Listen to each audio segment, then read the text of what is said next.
There are moments in life when everything seems to collapse around us. Plans unravel. Expectations betray us.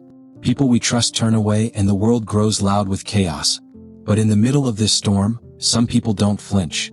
They don't panic. They stand still, calm, grounded, unshaken. These individuals aren't superhuman. They've simply learned something most of us haven't. The true battle is not with the world, but within. And the greatest form of power is not domination, but calmness.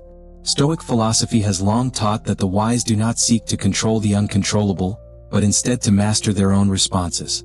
The external world is a theater of illusions, loud, ever-changing, often deceptive.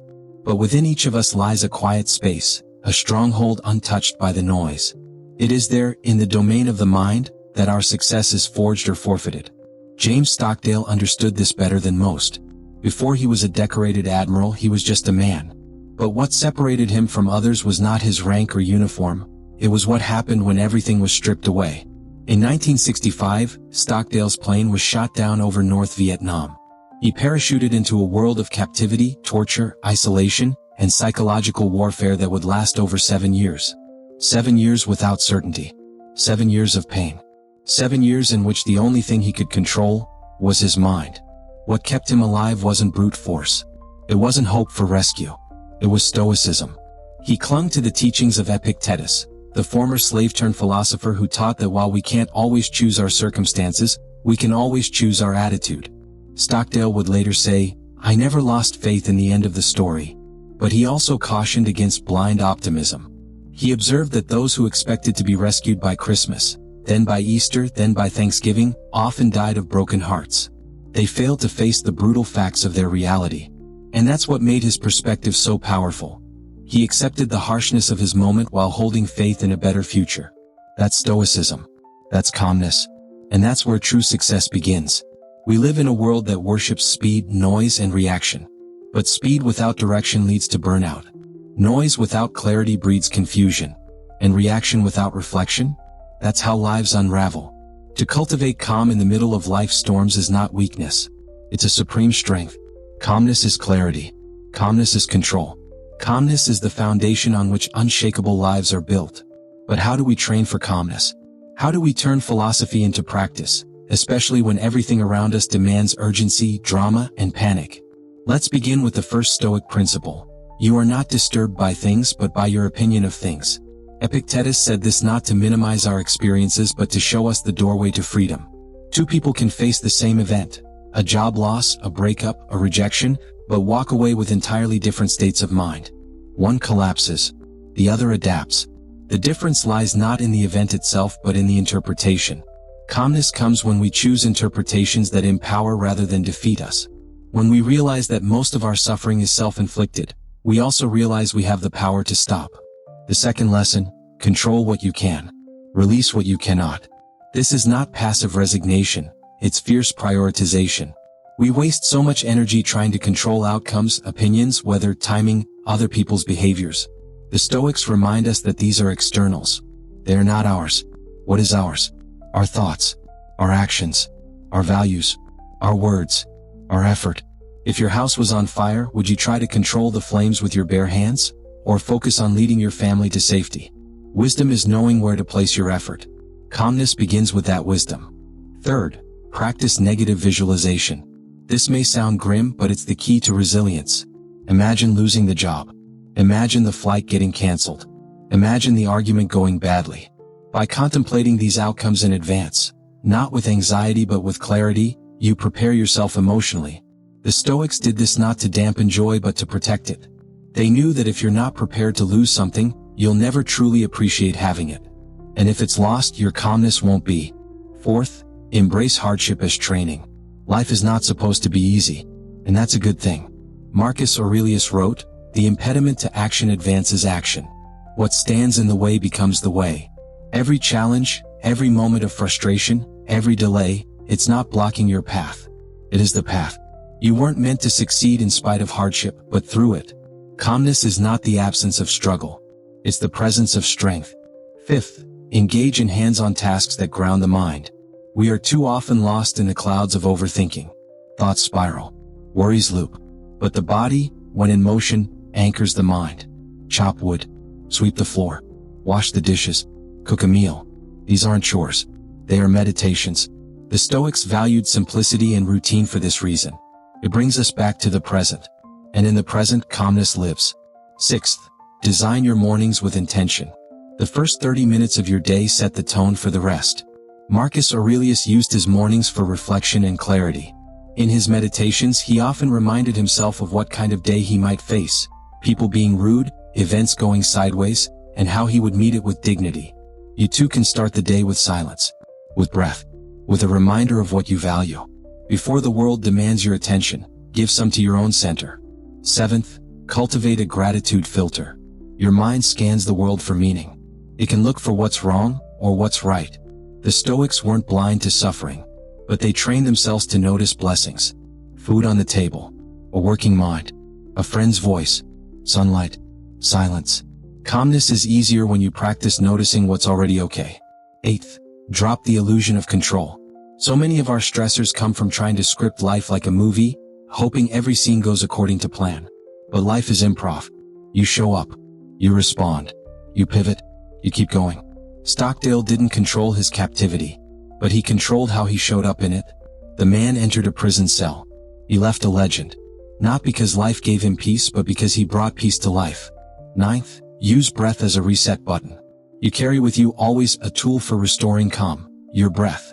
The Stoics didn't teach breath work the way Eastern philosophies did, but they knew the body and mind were connected.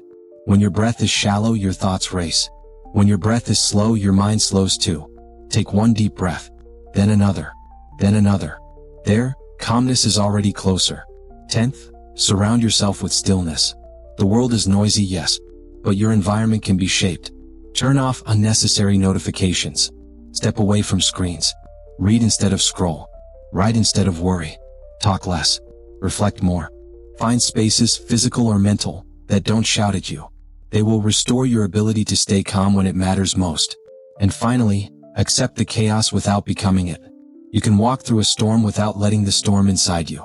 That is the final Stoic lesson for calm.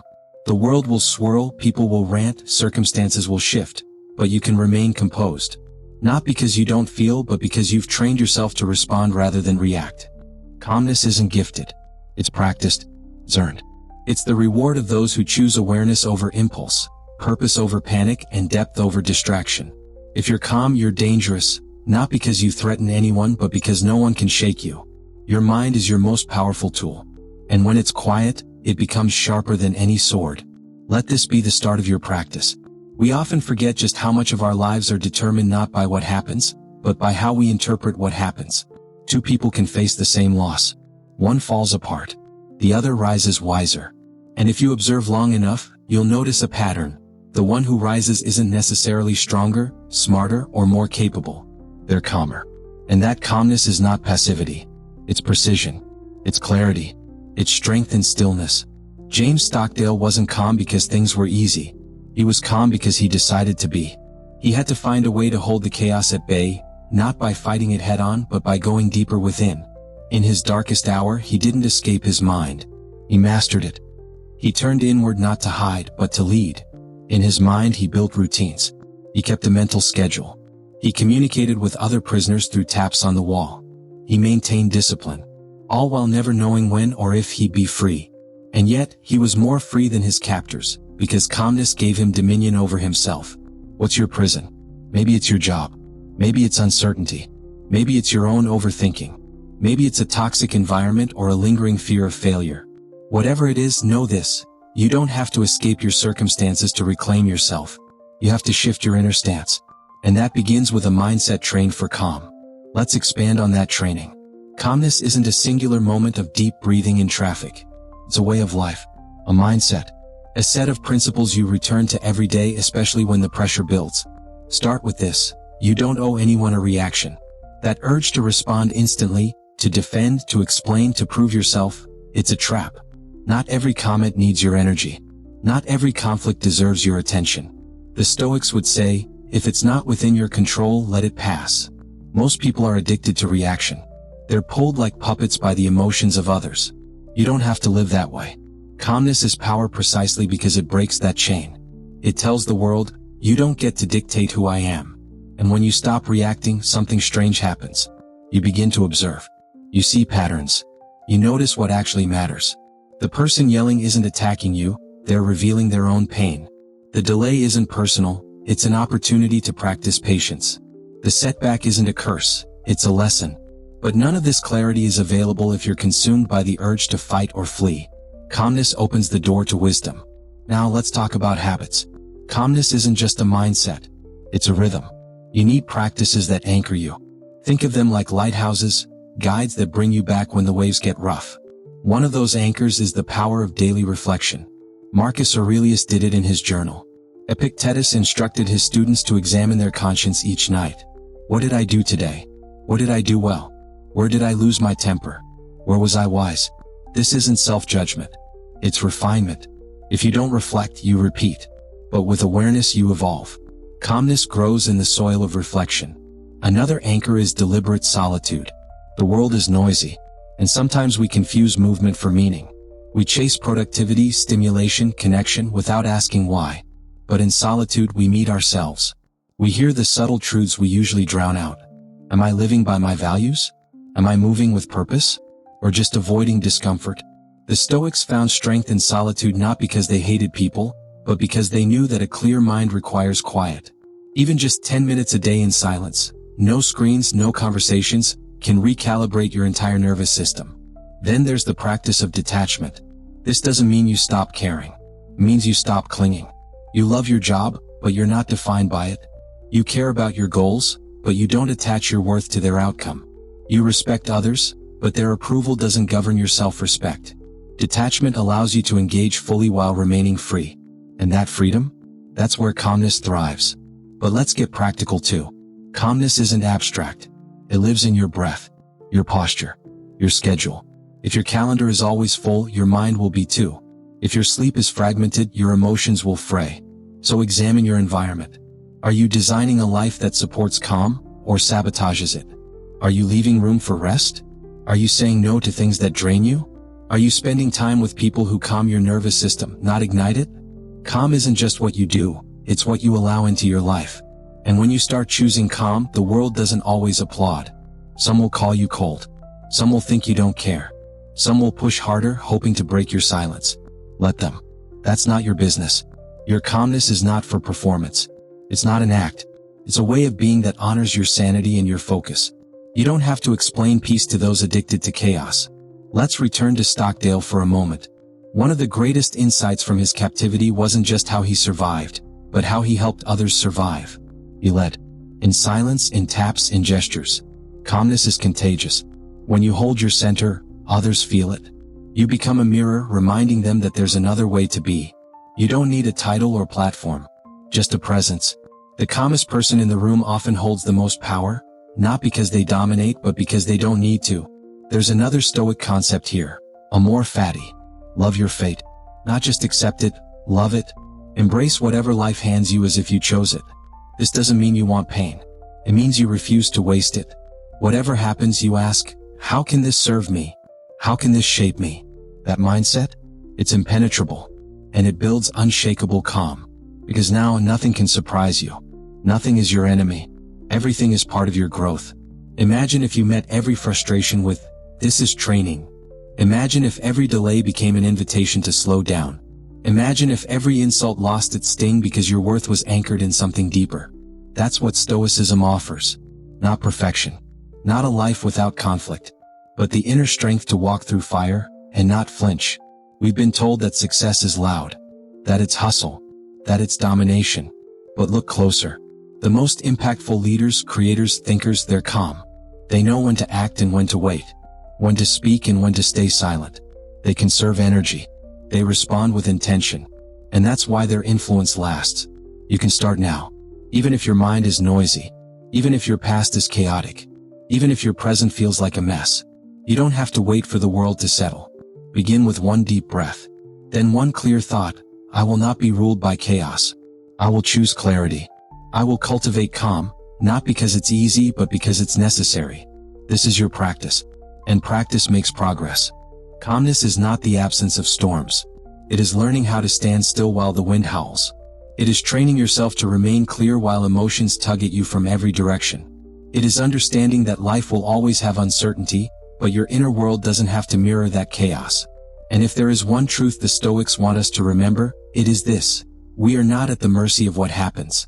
We are at the mercy of how we think about what happens. James Stockdale walked through hell. 7 years of it. And he didn't come out bitter. He came out deeper, more anchored, because he chose not to let chaos shape him. He shaped himself. That choice is yours too. Every single day you wake up, you are handed a small window of power. You cannot control the economy, the traffic, the politics, the moods of others, the delays, the weather. But you can control how you show up to meet those things. Will you bring tension or presence? Will you add noise or clarity? Will you escalate or ground?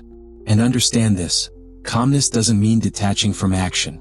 It means taking action without being consumed. It means showing up strong but not reactive. It means choosing clarity over chaos, wisdom over noise, and peace over power struggles. You want to succeed? Then don't just build skills. Build calmness. Don't just master strategy. Master your mind.